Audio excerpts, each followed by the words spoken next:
बड़े बुजुर्ग आज भी यह किस्सा सुनाते हैं कि पुराने जमाने में अनातोलिया के एक शांत और सुकून भरे गांव काराशिक में दो भाई रहा करते थे। बड़े भाई का नाम आतिफुद्दीन था, समझदार, शांत स्वभाव वाला और हर बात में संजीदा। जबकि छोटे भाई को पूरा गांव नौमान के नाम से जानता था, भोला भाला, नादान, लेकिन दिल का बेहद साफ। दोनों भाइयों को अपने बाप दादा से जो विरासत मिली थी, उसमें कुछ बकरियां, कुछ भेड़ें, कुछ मवेशी और एक छोटा सा टूटा फूटा घर शामिल था। उनके पिता कुछ साल पहले इस दुनिया से चले गए थे। उसके बाद दोनों भाई मिलकर चरवाही करते और अपना गुजारा चलाते थे। कुछ समय तक सब ठीक चलता रहा, लेकिन एक दिन नौमान के मन में एक अजीब सा ख्याल आया। वह आतिफ के पास आया और बोला, भैया, मेरे दिमाग में एक नया तरीका आया है। क्यों ना हम अपने जानवरों को दो हिस्सों में बांट लें, इससे दोनों को आसानी हो जाएगी। आतिफ ने हैरानी से उसकी तरफ देखा और पूछा, कैसे बांट लें? नौमान ने तुरंत कहा, देखो ना, हमारे अब्बा की जमीन पर दो बाड़े हैं, एक बिल्कुल नया और मजबूत और दूसरा पुराना और टूटा हुआ। हम ऐसा करते हैं कि जो जानवर खुद ब खुद नए बाड़े में चले जाए वो मेरे, और जो पुराने में जाए वो तुम्हारे। आतिफ इस बात पर हंस पड़ा, मगर सोच में भी पड़ गया। उसने कहा, अच्छा, लेकिन यह भी तो हो सकता है कि नया बाड़ा मेरा हिस्सा बन जाए और पुराना तुम्हारे नसीब में आए। नौमान ने कंधे उचकाकर कहा, भैया, जैसे आप कहें, आपकी बात भी ठीक, चलिए ऐसे ही कर लेते हैं। दोनों भाई जानवरों को हाँकते हुए मैदान की तरफ ले गए, जहां दोनों बाड़े साथ साथ थे। जानवरों ने जैसे कोई सलाह करके बिल्कुल पंक्ति बनाकर उसी नए और मजबूत बाड़े की तरफ दौड़ लगाई। बकरियां, भेड़ें, गायें सब उसी में घुस गईं। पुराना बाड़ा बिल्कुल खाली रह गया, लेकिन एक ही जानवर ऐसा था जो पुराने बाड़े में जा पहुंचा। एक कमजोर, दुबला पतला, लगभग अंधा बैल, जिसे रास्ता ठीक से दिखाई भी नहीं देता था। वह लड़खड़ाता हुआ उसी जर्जर बाड़े में चला गया। नौमान खुशी से उछल पड़ा और बोला, भैया, यह बैल मेरा हुआ। आतिफ कुछ कहना चाहता था, मगर नौमान अपना हिस्सा यानी वह दुबला बैल पकड़कर भाग गया। नौमान रोज उसे चरागाह में ले जाता, तरह तरह की सीटी बजाता, शाम को वापस लाता और बड़ी मोहब्बत से उसे बांधता। गांव वाले उसकी सादगी देखकर हंसते रहते। एक दिन जब वह बैल को चरागाह ले जा रहा था, अचानक आसमान पर काले बादल छा गए। तेज हवा चली, पेड़ हिलने लगे और एक पुराना खोखला पेड़ जोर जोर से चरमराने लगा। नौमान को लगा जैसे वह पेड़ उसे चिढ़ा रहा हो। वह चिल्लाकर बोला, अरे ओ बूढ़े पेड़, क्यों शोर मचा रहा है? चुप हो जा। लेकिन हवा तेज थी, पेड़ लगातार कांप रहा था और आवाजें वैसी की वैसी। नौमान को गुस्सा आ गया। उसने पास पड़ी कुल्हाड़ी उठाई और पूरी ताकत से पेड़ के तने पर वार कर दिया, और तभी वहां से सोने के सिक्के गिरने लगे। नौमान की आंखें फटी की फटी रह गई। एक पल में उसकी सारी परेशानी, उसका भोलापन सब खुशी में बदल गया। तने से चमकते हुए सोने के टुकड़े निकलते देखकर वह हैरान रह गया। उसके हाथ कांपने लगे और वह जल्दी जल्दी अपनी कमीज में सोने के सिक्के भरने लगा। फिर वह हांफता हुआ अपने भाई आतिफुद्दीन के घर पहुंचा। भैया, भैया, वह सांस फूलते हुए बोला। आतिफ ने घबराकर पूछा, क्या हुआ? कहीं बैल तो नहीं भाग गया? नौमान ने जमीन पर सोने की डलियां उलट दी। पूरा कमरा चमक उठा। आतिफ दंग रह गया और बोला, यह कहां से मिला तुम्हें? नौमान ने पूरा किस्सा उसे जोश से सुनाया। आंधी, शोर मचाता पेड़, उसकी डांट, कुल्हाड़ी का वार, और फिर अचानक निकल आया खजाना। खजाने को देखकर आतिफ के दिल में हल्का सा लालच जागा, मगर वह बहुत जब्त करने वाला आदमी था। उसने खुद को संभालते हुए धीरे से कहा, नौमान, इतना बड़ा खजाना हो और हम इसे एक जगह ऐसे ही रखे रहें तो खतरा है। अगर गांव वालों को पता चल गया तो बदनाम भी होंगे और मुसीबत भी आएगी। बेहतर यह है कि इसे किसी सुरक्षित जगह दफना देते हैं। नौमान ने फौरन हामी भर दी और बोला, ठीक है भैया, जैसे आप उचित समझे। लेकिन खजाना दफनाने से पहले ही मोहल्ले के एक पड़ोसी को कुछ शक हो गया। उसने देखा कि दोनों भाई घर में इधर उधर भाग रहे हैं, कुछ छुपा रहे हैं, कुछ उठा रहे हैं। शक पक्का करने के लिए उसने एक चाल चली। जब नौमान उससे तराजू, तगड़ी उधार लेने आया तो उसने नीचे गुपचुप तारकोल लगा दिया ताकि वापस करते समय पता चल सके कि वे किस चीज का वजन कर रहे हैं।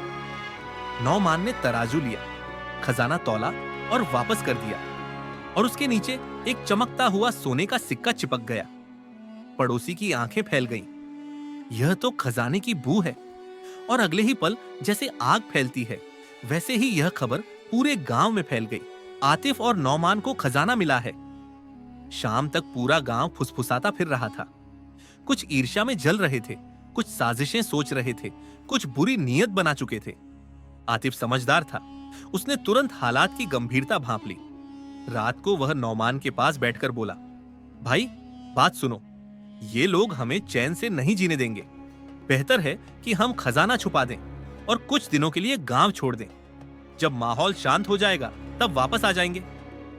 नौमान अपनी सादगी में बोला, ठीक है भैया, जैसे आप कहें। आतिफ ने घर के आंगन में एक गहरा गड्ढा खोदा, सारा खजाना उसमें दबा दिया और मिट्टी से ढंक दिया। फिर दोनों भाई सामान बांधकर दूसरे गांव जाने के लिए निकल पड़े। कुछ ही कदम चले थे कि अचानक आतिफ रुक गया और बोला, अरे मैं तो घर का दरवाजा बंद करना ही भूल गया। तुम जल्दी जाकर उसे बंद कराओ, मैं यहीं बैठता हूं। नौमान फौरन वापस मुड़ा। थोड़ी देर बाद जब वह लौटा तो आतिफ की आंखें बाहर निकल आईं, क्योंकि नौमान पूरा दरवाजा चौखट समेत कंधे पर उठाए चला आ रहा था। वह बोला, भैया मैंने सोचा अगर दरवाजा ही नहीं होगा तो कोई क्या खोलेगा, इसलिए पूरा निकाल लाया।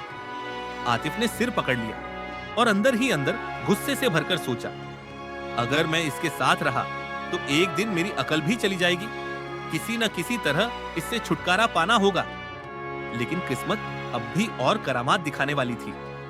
उसी समय दूर से कुछ अनजान घुड़सवार उनकी ओर आते दिखे और दोनों भाइयों की जिंदगी एक नए मोड़ पर पहुंचने वाली थी। घोड़ों की टापों की आवाज सुनकर आतिफ का दिल तेज धड़कने लगा। उसने जल्दी से नौमान को आंखों से इशारा किया और दोनों पास खड़े एक बड़े पेड़ पर चढ़ गए। नौमान ने अपनी आदत के मुताबिक दरवाजा भी साथ खींच लिया, जैसे कोई हवा का झोंका भी उसे छू न पाए। कुछ ही देर में घुड़सवार उसी पेड़ के नीचे रुक गए। लगता था कि वे यात्री थे जो रात बिताने के लिए कोई जगह ढूंढ रहे थे। उन्होंने पेड़ के नीचे बिस्तर बिछाए और आराम से बैठ गए। दोनों भाई ऊपर चुपचाप बैठे रहे, सांस तक न ले रहे थे। लेकिन नौमान की सादगी यहां भी उसके पीछे पड़ गई। वह एक हाथ से दरवाजा संभाल रहा था, लेकिन उसके हाथ पसीने से फिसलने लगे। अचानक जोर की थक्की आवाज आई और पूरा दरवाजा नीचे सोए हुए घुड़सवारों पर जा गिरा। कुछ क्षण में ही उनकी नींद उड़ गई। कोई चिल्लाया, ये क्या चीज गिरी है? दूसरा बोला, कहां से आया यह दरवाजा? आतिफ का दिल मुंह को आ गया। उसे लगा कि अब ये लोग गुस्से में उन्हें मार डालेंगे। लेकिन घुड़सवार इतने डर गए कि जल्दी जल्दी अपना सामान समेटा और चिल्लाते हुए घोड़ों पर बैठकर भाग निकले। शायद उन्होंने इसे कोई आसमानी आफत समझ लिया था। उनके जाते ही आतिफ के मन में एक और मजबूत ख्याल आया, अब बहुत हो गया। अगर मैं इसके साथ रहा तो एक ना एक दिन जान से जाऊंगा। मुझे इससे अलग होना ही होगा। सुबह होने पर वह पेड़ से उतरा और बिना कुछ कहे कहीं दूर निकल गया। जब नौमान जागा और भाई को गायब पाया तो वह जरा भी परेशान नहीं हुआ, बल्कि आराम से सीटी बजाता हुआ एक दिशा में निकल पड़ा। कुछ घंटों बाद वह एक नए गांव पहुंचा। भूख से उसका बुरा हाल था, लेकिन जेब में कुछ नहीं था। लोगों को नमाज पढ़ने जाते देखकर उसने हाथ फैला दिए। किसी ने रोटी दे दी, किसी ने खजूर। इतने में एक मोटा ताजा अधरम्मा आदमी उसके पास आया और बोला, लगता है तुम्हें काम की जरूरत है, क्या मेरे घर नौकरी करोगे? नौमान ने सादगी से कहा, हाँ जनाब, पर एक शर्त है। मोटा आदमी चौंका, क्या शर्त? नौमान बोला, मैं जो भी करूंगा आप नाराज नहीं होंगे, और अगर मैं नाराज हो गया तो आप मुझे कुछ नहीं कहेंगे। अगर आपने शर्त तोड़ी तो मैं आपकी गर्दन तोड़ दूंगा, और अगर मैंने तोड़ी तो आप मेरी गर्दन तोड़ देना। मोटा आदमी पहले तो घबराया, फिर हंसकर बोला, अच्छा ठीक है, चलो। नौमान उसके घर पहुंचा, मगर वहां जाकर उसने ऐसी अफरा तफरी मचाई कि घर वालों की जान ही मुश्किल में आ गई। कभी वह मुर्गियों के पीछे भागकर पूरी बस्ती में हंगामा करवा देता, कभी बर्तन तोड़ देता, कभी बिना वजह चीजें उठा उठाकर फेंकने लगता। मोटे आदमी की बीवी परेशान होकर चिल्लाई, यह आदमी नौकर नहीं, आफत है, इसे घर में रखना नामुमकिन है। आखिर एक रात दोनों पति पत्नी ने फैसला किया कि चुपके से घर छोड़ देते हैं और कहीं और जाकर रहते हैं।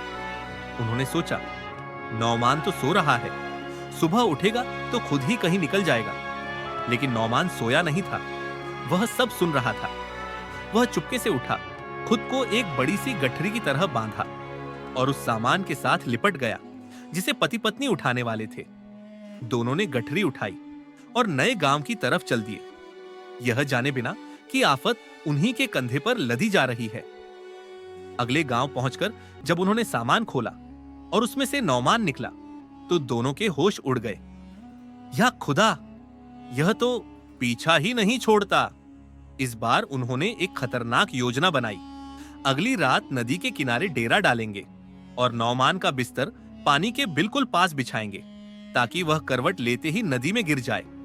रात आई, बिस्तर लगे, नौमान को बिल्कुल किनारे लिटाया गया, मगर जैसे ही पत्नी उसे समझाने लगी उसका पैर फिसला और वह खुद ही पानी में गिर गई। नौमान तुरंत बोला, जनाब, आप मुझसे नाराज तो नहीं? मोटा आदमी गुस्से में गरज पड़ा, नाराज? तुमने हमारा घर छोड़ा, मेरी बीवी को डुबो दिया, तुम जैसे पर कौन ना नाराज होगा? नौमान ने सरलता से कहा, शर्त याद है ना जनाब, नाराज हुए तो गर्दन तोड़ दूंगा। और उसने मोटे आदमी को भी धक्का देकर नदी में गिरा दिया। मोटे आदमी को नदी में धकेलने के बाद नौमान ने अपने हाथ छाड़े, लुंगी ठीक की और आगे बढ़ गया। कुछ ही दूर उसे सड़क पर पड़ा एक चमकता हुआ रुपया मिला। उसने खुशी से उसे उठाया और बोला, आज तो किस्मत फिर मेहरबान हो गई। उसी रुपये से उसने भुने हुए चने खरीदे और एक पुराने लकड़ी के पुल पर बैठकर चने खाने लगा। पुल के नीचे पानी तेजी से बह रहा था। अचानक उसके हाथ से पूरा पैकेट पानी में गिर गया और चने बहने लगे। नौमान जोर से चिल्लाया, ओए पानी के बच्चे, मेरे चने वापस कर, वरना ऐसा थप्पड़ मारूंगा कि रोने लगेगा। उसका यह शोर अब भी चल ही रहा था कि पानी अचानक फटा और उसमें से एक दिव्य सी प्राणी बाहर निकली। वह गर्जी, क्यों मेरे आराम में खलल डाल रहा है? क्या समस्या है तुम्हारी? नौमान ने मासूमियत से कहा, मेरे चने दे दो, पानी मेरे चने ले गया। दिव्य प्राणी ने लंबी सांस ली और बोली, अच्छा ठीक है, चनों से बढ़कर चीज देती हूं, लेकिन चुप रहना। वह पानी में डूबी और फिर एक छोटी जादुई मेज लेकर बाहर आई। वह बोली, यह ले, जब भूख लगे कहना, मेज साहिबा मुझे खाना दो, तो खाना खुद आ जाएगा। जब कहना मेरा पेट भर गया तो सब गायब हो जाएगा। नौमान ने मजे से इसे आजमाया और मेज ने तुरंत तरह तरह के खाने पेश कर दिए। उसने खूब खाया और फिर अगले गांव जाकर सबको कहा कि आज सबकी दावत है। शाम को गांव वाले जमा हुए तो मेज ने सबको हैरान कर दिया, लेकिन रात होते ही कुछ लालची लोग वह मेज चुरा कर ले गए। सुबह जब नौमान ने मेज गायब देखी तो वह दौड़ता हुआ पुल पर गया और फिर चिल्लाने लगा, मेरे चने दे दो, मेरी मेज वापस करो। दिव्य प्राणी इस बार गुस्से में बाहर निकली और बोली, अब क्या हुआ, मेज कहां है? नौमान रोते हुए बोला, चोरी हो गई, मेरे चने वापस दो। वह पानी में डूबी और इस बार एक जादुई चक्की लेकर लौटी। इसे सीधा घुमाओगे तो सोना निकलेगा, उल्टा घुमाओगे तो चांदी, लेकिन अब मुझे ज्यादा तंग मत करना। कुछ ही दिनों में चक्की ने नौमान को फिर अमीर बना दिया, लेकिन गांव वालों की नीयत फिर बिगड़ गई और उन्होंने वह चक्की भी चुरा ली। तीसरी बार जब नौमान ने शोर मचाया तो दिव्य प्राणी का गुस्सा चरम पर पहुंच गया। वह पानी से निकलकर बोली, बस यह आखिरी चीज दे रही हूं, ये 2 जादुई लाठियां, ये वही करेंगी जो तुम कहोगे, बस समझदारी से इस्तेमाल करना। गांव पहुंचकर नौमान ने सबको इकट्ठा किया और गुस्से में बोला, ओ लाठियों, इन चोरों को अच्छा सबक सिखाओ। तुरंत लाठियां हवा में उड़ी और पूरे गांव वालों पर बरसने लगी। कोई सिर पकड़कर बैठ गया, कोई चिल्लाने लगा, कोई भागने की कोशिश कर रहा था, मगर लाठियां सबके पीछे पड़ी थीं। गांव वाले दर्द से कराहते हुए बोले, हमें माफ कर दो, सब तुम्हारी चीजें वापस ले लो। नौमान ने मेज, चक्की और लाठियां वापस लीं और सोचा कि इस लालची बस्ती में रहने का कोई फायदा नहीं। वह सीधा अपने भाई आतिफुद्दीन के घर पहुंचा। आतिफ भी कुछ समय बाद वापस लौट आया था। दोनों भाइयों ने आपस में सब चीजें बांटी और दौलत के साथ एक शांत और खुशहाल जिंदगी की शुरुआत की। जल्द ही दोनों की शादियां भी हो गईं और वे प्यार शांति के साथ अपनी जिंदगी बिताने लगे। दोस्तों, इस कहानी से हमें यह सबक मिलता है कि सादा दिल होना बुरा नहीं, लेकिन दुनिया में ऐसे लोग भी होते हैं जो सादगी का फायदा उठाना जानते हैं। लालच हमेशा इंसान को बर्बादी की तरफ ले जाता है, जबकि सच्चाई, भोलापन और नियत की सफाई इंसान को वह इज्जत और कामयाबी देती है जो ताकत से नहीं मिलती। किस्मत कभी-कभी किसी पर मेहरबान हो जाती है, लेकिन असली दौलत इंसान की भलाई और विनम्रता में है। दोस्तों, अगर यह कहानी आपको पसंद आई हो तो कमेंट में अपनी राय जरूर दें और हमारे चैनल को सब्सक्राइब करना न भूलें। शुक्रिया।